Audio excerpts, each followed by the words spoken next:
Hey kids, today I will be teaching chapter 1 of class 7, that is nutrition in. So far we have studied too much about food and components of food. Now in this chapter we will study about the modes of nutrition, how the process of photosynthesis is happening. We will also perform some interesting activities and we will study about the soil replenishment. So without wasting our time, let's begin with the modes of nutrition. We have studied that nutrition is the mode of taking of food by an organism and its utilization in the body. So basically there are two modes of nutrition, the autotrophic mode of nutrition and the heterotrophic mode of nutrition. So the living organisms which are performing the autotrophic mode of nutrition, they are known as the autotrophs. On the other hand, those who are performing the heterotrophic mode of nutrition, they are known as the heterotrophs. So what are these autotrophs and heterotrophs? The living organisms which are capable of making their own food with the help of naturally available substances, they are known as the autotrophs, and green plants, they are the autotrophs because they are the primary producers. On the other hand, human beings and animals, as they can only cook food, they cannot make their food. They depend on plants directly or indirectly for their survival. So they are known as the heterotrophs. So in the autotrophic mode of nutrition, the plants, they are making their own food with the help of the process known as photosynthesis. In this, the green plants, they take in water, carbon dioxide and light energy, which gets trapped in the leaves of the plants, and then further it is making the food. The oxygen is also formed in the process of photosynthesis, which is then utilized by the living organisms for their survival. On the other hand, the sugar, which is the simple form, it's get converted into the starch, and this starch, it gets stored as food in various parts of the plant, including leaves. Now let us study about photosynthesis in brief. As all the process of photosynthesis is happening in the leaf is the main part which is producing the food. That is why leaf is known as the food factory of plants. Now, how it is happening? The roots of the plant, they absorb the water and they transport this water from roots to stems to leaves and various parts of the plant. And how it is happening? It is happening because of the pipe-like structure which is running from roots to different parts of the plant, which is called as the xylem vessels. These xylem vessels, they are responsible for transporting the water from roots to different parts of the plants, including leaves also. So leaves, they get water from the xylem vessels. Now, the stomata, which are the tiny pores and which are present under the surface of the leaf, they are responsible for the two main functions. They are responsible for the exchange of gases, carbon dioxide and oxygen. So carbon dioxide from the atmosphere, it is entering the leaf through these small pores which are known as the stomata. So we have studied that water is entering through the roots, and these stomata, they are taking in the carbon dioxide, and the chlorophyll, the green color pigment which is present in the chloroplast, it is responsible for capturing the sunlight.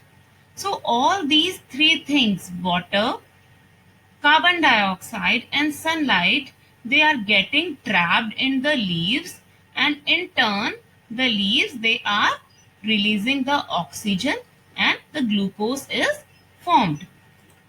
Now the stomata, where all the process of photosynthesis is taking place, it is guarded by a pair of guard cells. It is surrounded by a pair of guard cells, and these guard cells, they control the opening and closing of the stomata.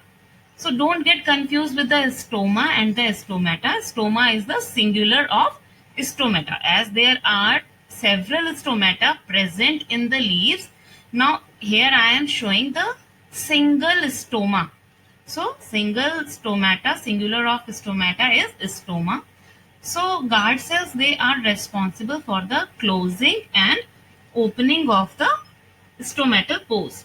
How the stomatal pores of leaves open only when carbon dioxide is to be taken in or oxygen to be released. Otherwise, they remain closed.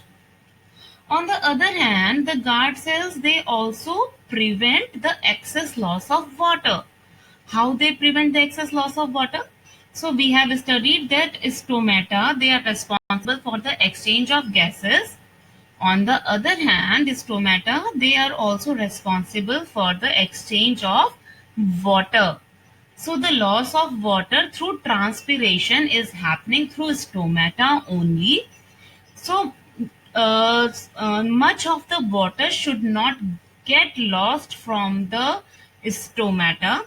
So if they feel like too much of transpiration is taking place, these guard cells, they shut themselves, they get closed, and thus they prevent the excess loss of water. So we have studied that the process of photosynthesis, it is all happening in the leaves. Now, let us study about the conditions necessary for photosynthesis. We have studied that carbon dioxide, water, sunlight, chlorophyll, they all are necessary for the process of photosynthesis. Carbon dioxide, plants, they take it from the atmosphere through the tiny pores, which we call stomata, and each stomata, it is surrounded by the guard cells. Opening and closing of the pores, stomatal pores in the leaves, they are controlled by the guard cells.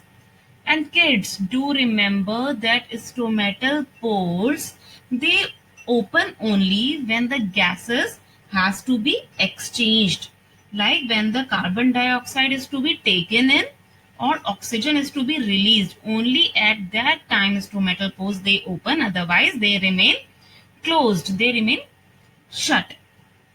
Now, how the plants obtain water for the photosynthesis? We have studied that water is also the main ingredient for the process of photosynthesis. So, roots of the plants, they take in water from the soil and they transport this water to various parts of the plants through, yes, through tube-like vessels, which are known as the xylem vessels. So xylem vessels, they transport the water from roots to different parts of the plants. Now, how chlorophyll is responsible for the photosynthesis? Yes, the presence of chlorophyll makes the leaves look green, and it is the chlorophyll only that is responsible for the absorption for the sunlight. Chlorophyll, they are capturing the sunlight, and this is used to combine carbon dioxide and water in the green leaves to produce food. Now, what is the role of sunlight? So the sun's energy, the solar energy, is captured by the plant's leaves, and then this is get converted into chemical energy. So in the process of photosynthesis, we have learned that the solar energy is getting converted into the chemical energy. Now let us perform some interesting activity. So to check the presence of a starch, we have studied that iodine test has to be done. So in this, we will take a fresh leaf, and the leaf is then boiled in water for few minutes to soften its cell. Now we will dip this leaf into the iodine solution. So if the leaf is fresh, then the color of the leaf, it will change into the blue-black color, which shows that the starch has formed. So this is how we will confirm the starch in leaves. Now we have learned that sunlight is also necessary for the process of photosynthesis.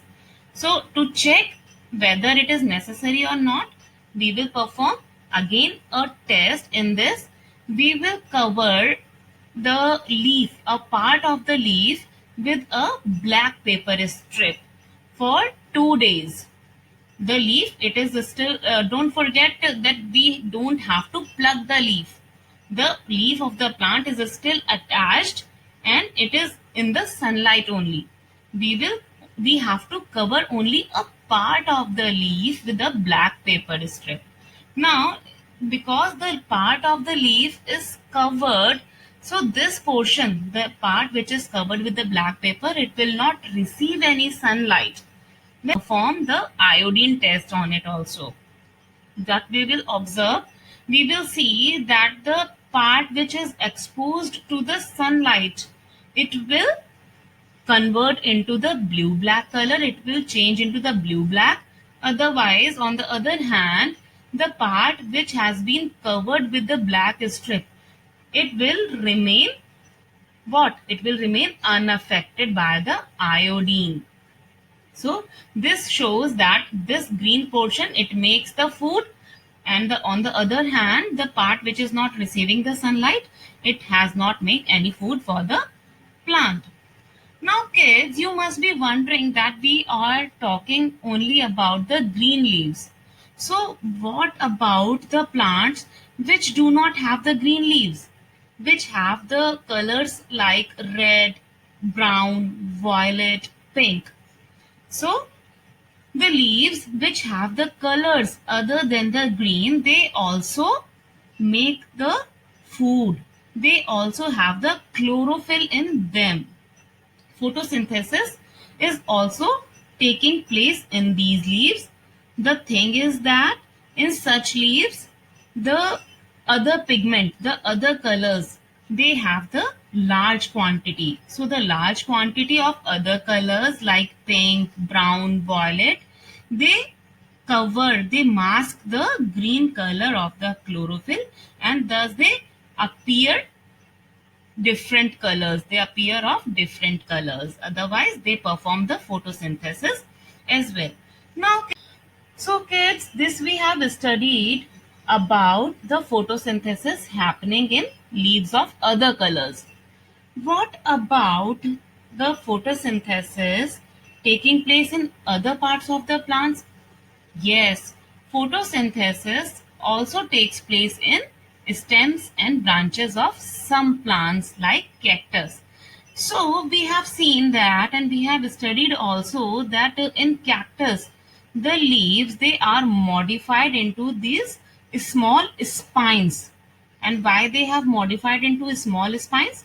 To prevent the loss of water through transpiration. Okay, because the surface area, it decreases. All the process of transpiration is happening in the leaves only, because these spines, they are smaller, so loss of water will be small. In the plant cactus, the photosynthesis is taking place in the stems and branches, because they are of green color and they have chlorophyll in it. So we can say that photosynthesis, it takes place in the stems and branches as well. So kids, so far we have discussed about the process of photosynthesis which is happening in different parts of the plant. Now most of the plants, as they can make their own food, and they are known as the autotrophic. However, there are some plants which cannot make their food and they depend for their food on other organisms. Such plants, they are called as the heterotrophic plants. So depending upon the mode of obtaining food, they have been divided into the parasites and the saprophytes. So let's study about the parasites first. Parasites, these a plant which lives on or inside other organism, and derives its food from it is known as the parasite, and on which it lives and derives its food is known as the host plant. The example of the parasitic plant is the cuscuta. Cuscuta, it does not have the green pigment, that is chlorophyll, hence it cannot synthesize its own food, and it derive its food, ready-made food, from its host plant. You can see that this yellow plant is the cuscuta plant, and the green one is the host for this cuscuta plant. So kids, apart from the parasitic plants, there are also parasitic animals. Can you name some? Yes, like lice, bed bugs, leeches, mosquitoes. They are the example of parasitic animals. But don't forget that cuscuta is a parasitic plant. Now, the other mode of nutrition is the saprophytic. So, those non-green plants which obtain their food from the dead and decaying matter, like fungi, mushroom, yeast, bread mold, they are the saprophytes. Apart from these parasites and saprophytes, there are also insectivorous plants, and these insectivorous plants, they grow only in those soils which do not contain sufficient nitrogen mineral. So to have their nitrogen nutrient, they have to eat the insects. How they do so? So the bright color of the insectivorous plants, the example of the insectivorous plants is the pitcher plant. So the bright color of the pitcher plant, it attracts the insects, and inside its inside the pitcher, there are several hair-like structure, and more often it is slippery also because of the nectar present in it. So when the insect it sits on this, it gets slipped and gets trapped into the hair, and the lid it gets closed. This is how the insectivorous plants, they eat the what? They eat the insects. So some plants, they eat insects because they don't get enough nitrogen from the soil, and to regulate the amount of nitrogen, they eat insects. Examples are the pitcher plant, Venus flytrap, and the bladderbird. Apart from insectivorous plants, there are the relationship which is the symbiotic relationship, and the plants, they are known as the symbiotic plants. This is the relationship in which two different species, they live together and they help each other. Example is the lichen. So lichen is formed when the fungus and an algae, they live together and it forms the lichen. We all know that algae, it is capable of doing the process of photosynthesis, and fungus, they take in the important nutrients and water supply from the roots, from the soil, and supply it to the algae. So the upper part is the algae and the lower one is the fungus in this relationship. They have the mutual symbiotic relationship because they are helping each other. Fungus is supplying the nutrients and water, and in turn algae is making the food, and it is returning back this food to fungus also. Now kids, when the plants are grown, they absorb the nutrients from the soil, due to which the amount of plant nutrients in the soil goes on decreasing. So due to the plant nutrients need to be added from time to time to enrich the soil and restore its fertility. So this is known as the soil replenishment. Soil replenishment, the method by which lost nutrients are put back to soil. This again can be done by two methods. First one is by adding fertilizers and manures, and second is by growing leguminous crops. So by adding fertilizers and manures, this is done to provide essential nutrients for the growth of plants so that we can get healthy plants. The two most common fertilizers which the farmers use are NPK and urea. Now the crop plants take this nitrogen from the soil in the fields, and after the harvest the soil in the fields become deficient in nitrogen. The nitrogen deficient soil is incapable of growing another good crop. To make this soil fertile again, we have to add nitrogen containing fertilizers. Apart from adding the fertilizers, another way of growing another way of putting back the nutrients to the soil is by growing the leguminous crops. So a lot of nitrogen gas is present in the atmosphere in the gaseous form, but plants, they are incapable of using the nitrogen in the gaseous form. They need the nitrogen in the form of water soluble compounds. Now to have this nitrogen, we grow the leguminous crops. So leguminous crops like peas, pulses, and in the leguminous crops, the root nodules, they have this rhizobium bacteria, and the rhizobium bacteria, it is capable of fixing the atmospheric nitrogen. So they convert the nitrogen gas of air into the nitrogen compounds. Growing of the leguminous crops, kids, in the field is of great importance because the farmers, they do not need to put nitrogen fertilizer in the fields in which the leguminous crops have been grown. So leguminous crops, they have the rhizobium bacteria in it, and rhizobium bacteria, it is capable of fixing the atmospheric nitrogen into the nitrogen compounds which can be used by the roots of the plants. Kids, this is a symbiotic relationship. Rhizobium bacteria and that of the leguminous crops, it is symbiotic relationship. How can you say that? Yes, because rhizobium, it is fixing the atmospheric nitrogen for the leguminous plants, and in turn leguminous plants, they are providing the shelter, giving the space to the rhizobium bacteria to live. So this is the end of this chapter. Thank you for watching. I hope you have got a lot of knowledge out of this. For more updates, please subscribe to my channel and keep following. See you and take care till we meet again in our next video. Bye kids. Take care.